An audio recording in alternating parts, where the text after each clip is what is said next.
Welcome to the Deep Dive. Today we're opening up a history that spans 4 full centuries, charting a relationship between two nations, that is. Well, it's profoundly creative, deeply cruel, and just utterly unavoidable. It really is. We're launching into a deep dive on the 400-year entanglement between Britain and Jamaica. And this goes far beyond, a simple colonial history lesson. Oh, absolutely. The sources we've synthesized reveal a really dynamic relationship, one that's constantly moving between conquest and then this persistent resistance and then cultural reckoning and ultimately endurance. So our mission today is to cut through that complexity and really extract the critical nuggets for you.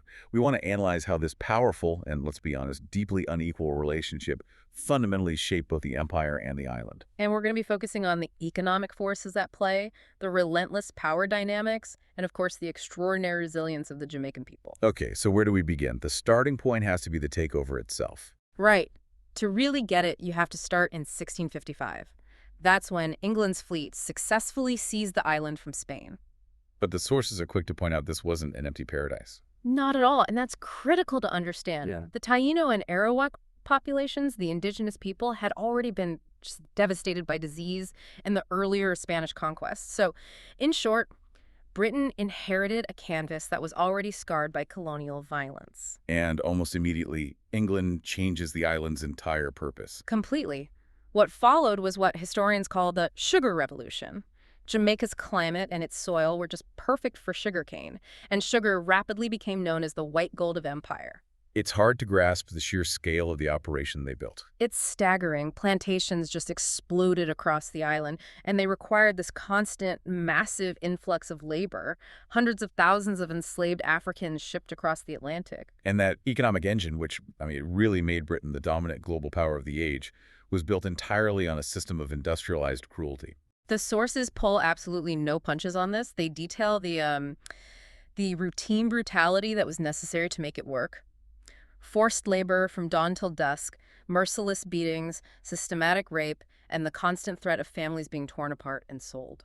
It's so hard to reconcile the civilized wealth that was flowing into London with the sheer horror that was required to generate it. It's an economy that was built on moral debt. And when you look at how that wealth flowed, the connection becomes so tangible. Throughout the 18th century, Britain grew incredibly wealthy. Not just from the sugar itself, right, but from the systems that supported it. Exactly. London's banks, like the Gurneys, they thrived by financing plantations. The insurance houses, including, entities that would later become Lloyd's of London, made fortunes insuring the ships and, incredibly, insuring the enslaved people who were listed as cargo. It was a whole financial ecosystem. A complete ecosystem where the profits of Jamaican exploitation fed directly into the heart of British commerce and infrastructure. So that raises a critical question. How does a people survive, let alone create a culture, inside an economy of cruelty like that? And that is the historical paradox we see again and again in the sources. It seems that the greater the brutality, the richer the culture of resistance and rhythm and community that was born.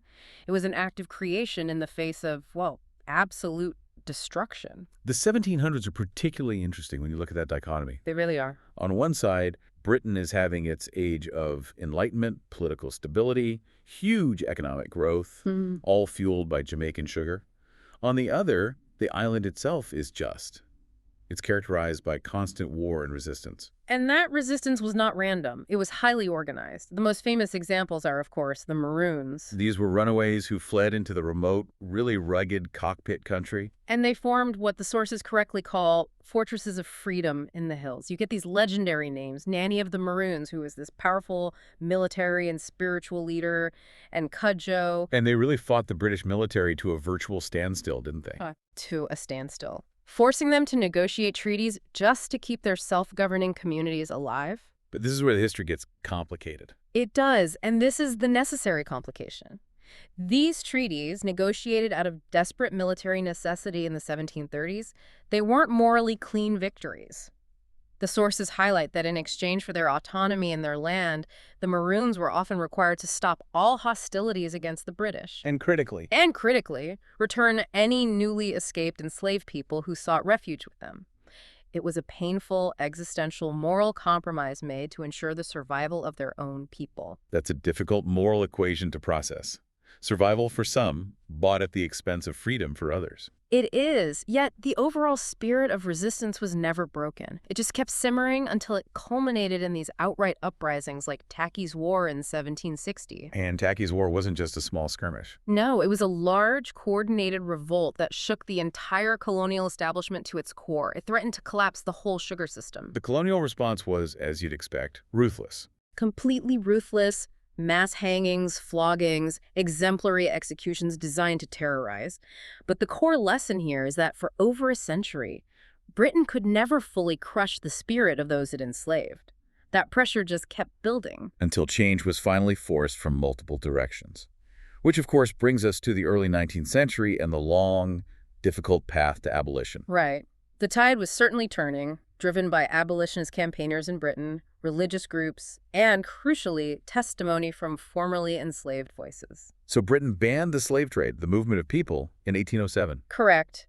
But it is so critical for us to remember that the institution of slavery itself, the actual bondage of humans, endured for decades longer, well into the 1830s. And the ultimate turning point, the point of no return, wasn't actually decided in Parliament in London. No, it came from within Jamaica itself. The sources point directly to the Baptist War of 1831, led by the Deacon Samuel Sharp. This started as a peaceful, organized strike for wages. By tens of thousands of enslaved people, yes.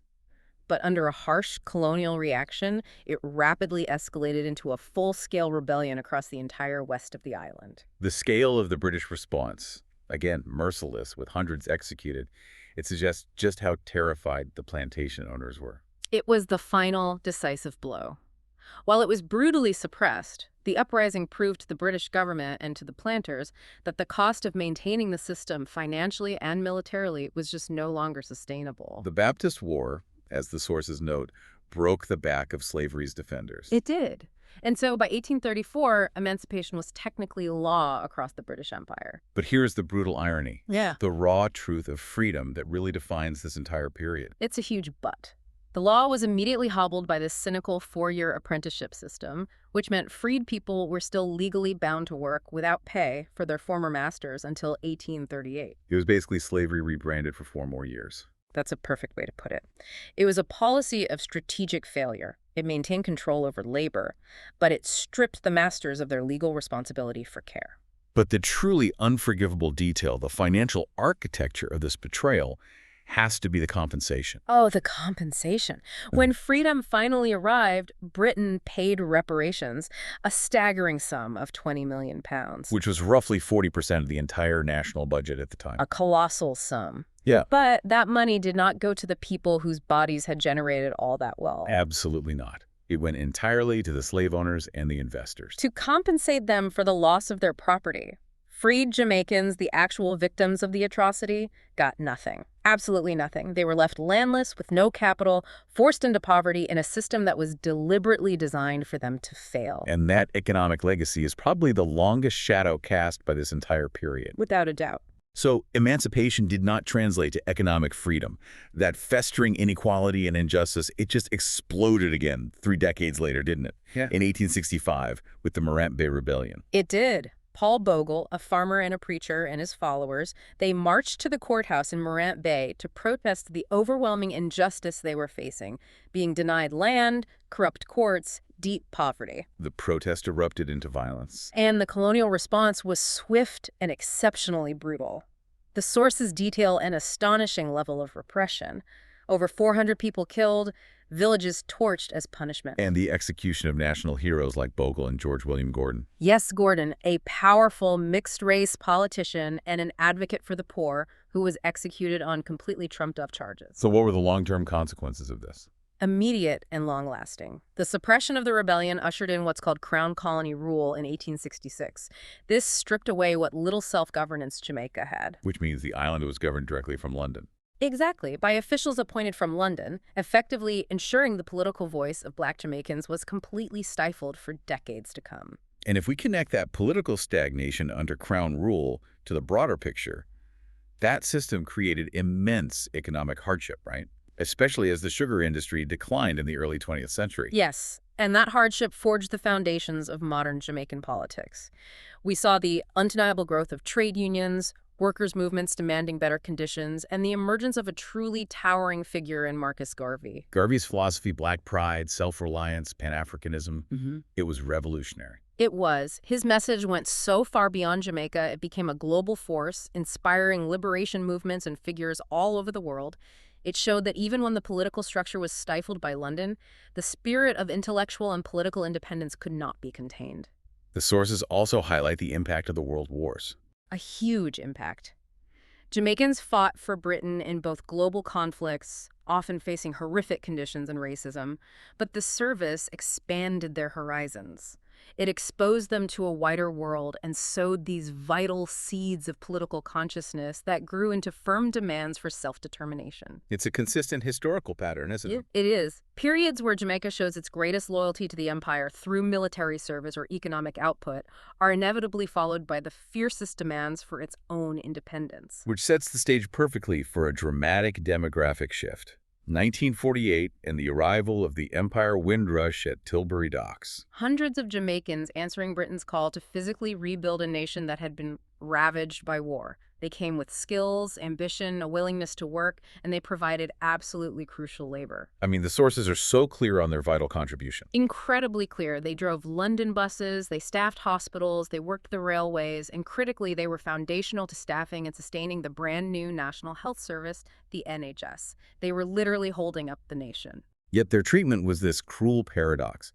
They faced overwhelming racism, segregation, poor housing, seen as outsiders. They were called to rebuild the mother country, only to be rejected by the very society they were helping to sustain. It's a deep betrayal. But the sources also document this quieter revolution that was unfolding at the same time. Right, and this is so often overlooked in the grand political histories. Intermarriage, families of mixed heritage began to bloom across Britain's cities. That is the human element just rewriting the historical ledger. Exactly.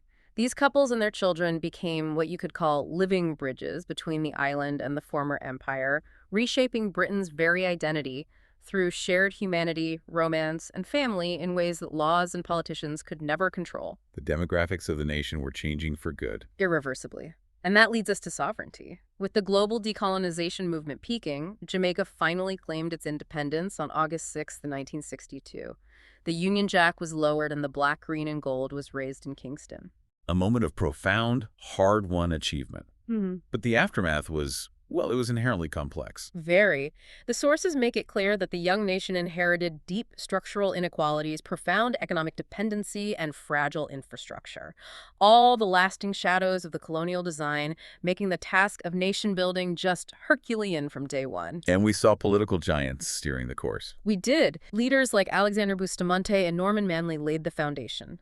Then you had Michael Manley, who pushed strongly for social justice, and Edward Seaga, who charted a more market-driven course.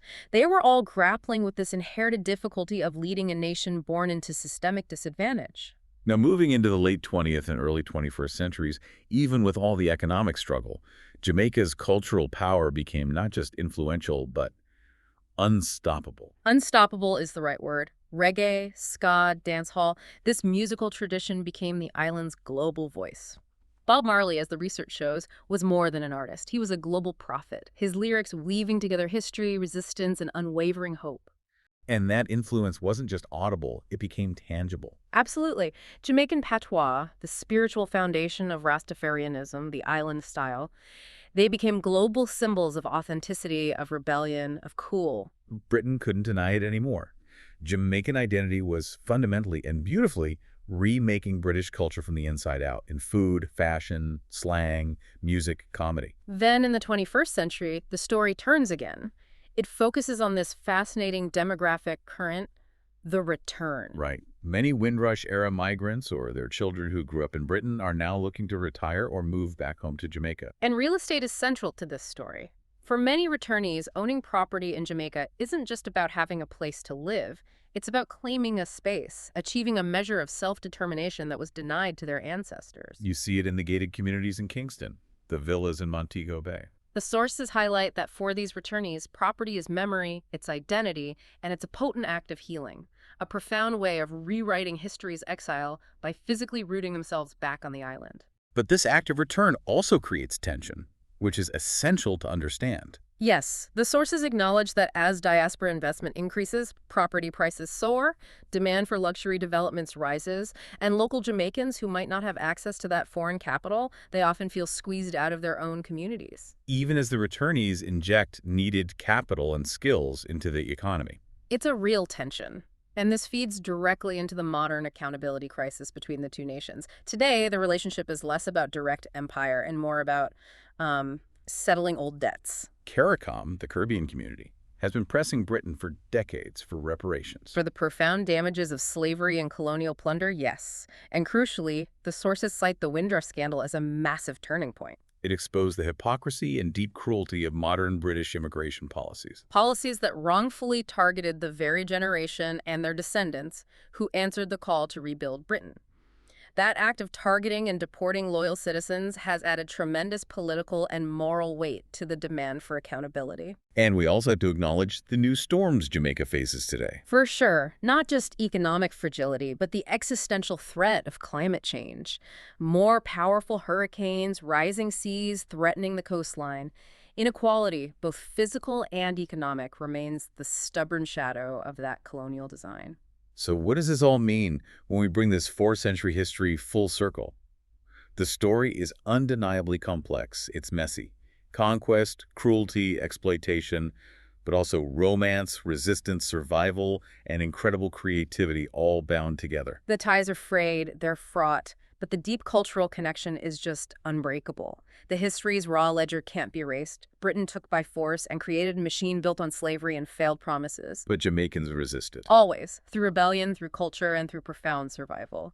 The narrative arc moves definitively from Empire's triumph toward Jamaica's enduring, vibrant future. The sources mention that this powerful, complex story is now being retold in every house built by a returnee, every mixed-race family thriving in Britain, and every Jamaican song sung worldwide. A powerful thought. So it leaves you with a question. Given that the ties are now so profoundly human and cultural, what form does accountability take when history is being actively rewritten and redefined, not just by politicians, but by the descendants of both the colonizers and the colonized? How does that unstoppable cultural endurance ultimately force a political reckoning today? That's something to keep turning over long after this deep dive is complete.